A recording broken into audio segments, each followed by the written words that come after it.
എല്ലാവർക്കും നമസ്കാരം. കഴിഞ്ഞ ദിവസം ഒരു റോഡ് ആക്സിഡൻറ്റ് നമ്മൾ കണ്ടു ന്യൂസിലും മറ്റും. അതൊരു പ്രായമുള്ള സ്ത്രീ ബസ്സിൻ്റെ ഫ്രണ്ടിൽ റോഡ് ക്രോസ് ചെയ്യുമ്പോൾ വാഹനം തട്ടുന്നതായിട്ടുള്ള ഒരു ന്യൂസാണ് നമ്മൾ കണ്ടത്.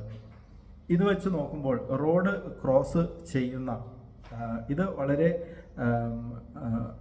എല്ലാവർക്കും ചിലപ്പോൾ സംഭവിക്കാവുന്ന ഒരു കാര്യമാണ്. നമ്മളെല്ലാം കാൽനട യാത്രക്കാരായി റോഡ് ക്രോസ് ചെയ്യുകയും ഒക്കെ ചെയ്യുന്ന ആളുകളാണ്.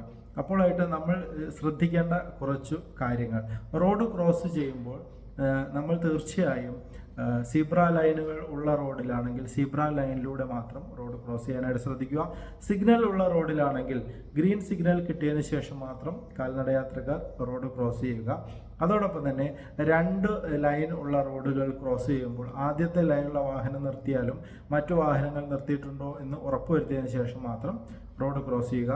ട്രാഫിക് പോലീസ് ഉള്ള സ്ഥലങ്ങളിൽ ട്രാഫിക് പോലീസ് പറയുന്നതനുസരിച്ച് റോഡ് ക്രോസ് ചെയ്യാനായിട്ട് ശ്രദ്ധിക്കുക.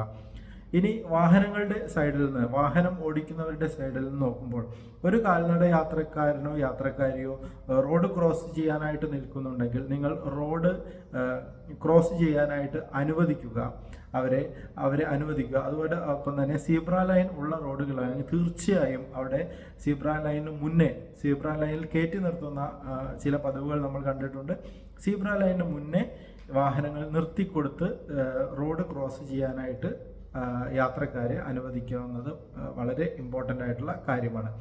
അതോടൊപ്പം തന്നെ വാഹനം സീബ്ര ലൈൻ ഉള്ളതോ അല്ലെങ്കിൽ തിരക്കുള്ള റോഡ് കൂടുതലായിട്ട് ക്രോസ് ചെയ്യുന്ന ഇടങ്ങളിലോ വാഹനം സ്പീഡ് കുറച്ച് സ്പീഡ് പരിധിയിൽ ഓടിക്കാനായിട്ട് ശ്രദ്ധിക്കുക. അതോടൊപ്പം തന്നെ എല്ലാ റോഡ് നിയമങ്ങളും പാലിക്കുവാനായിട്ടും ശ്രദ്ധിക്കണമെന്ന് അപേക്ഷിക്കുന്നു.